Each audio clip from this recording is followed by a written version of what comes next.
Баршамызға сәлем достар, әдеттегідей сіздермен бірге түс жорық каналы. Бүгінгі шығарылымымыз түсіңізде ешкі көрсеңіз, оны қалай жоруға болады, назарларыңызға ұсынамыз. Түсінде ешкіні көру бұл армандаушының алдағы кезеңде барлық істерден сәттілікке ие болатынын көрсететін көптеген жақсы белгілердің бірі. Түсінде ешкінің туылғанын көру бұл түс иесінің Алла тағаланың жақын арада балаларының рахатына бөленетінін білдіреді. Егер адам ұйықтап жатқанда үйінде ешкі кіргенін көрсе, бұл оның көптеген жетістіктерге жететін, көптеген жақсы адамдармен бөлісетінінің белгісі. Егер ер адам түсінде ешкі етін жеп жатқанын көрсе, бұл оның жақын күндері денсаулығының ауыр сырқатына ұшырайтынының белгісі.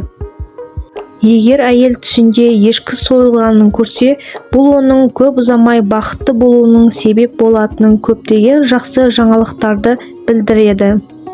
Түсінде ер адам ақ ешкіні көру, оның адамгершілігі мен ізгі қасиеттері мол сұлу қызға үйленетінін және олар бір-біріне өздерінің жайлы және өте тұрақты сезінетін, бақытты өмір сүретінінің белгісі.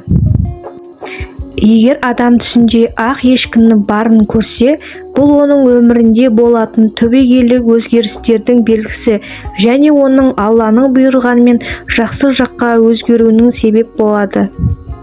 Үйленген әйелдің түсінде ақ ешкіні көру, оның жақсы адамгершілігі бар және жақсы беделінің арқасында өте танымал тұлға екендігін көрсетеді. Түс көруші түсінде ешкінің жүнін көрсе, бұл оның өміріндегі тыныштықты білдіреді. Түсінде кішкентай ешкіні көру қызды болатынның белгісі. Ал кім түсінде ешкі алып жатқанын көрсе, әйелі егер оған лайықты болса, қыз туады, немесе қыздарының мерзімнен бұрын босануын меңзейді.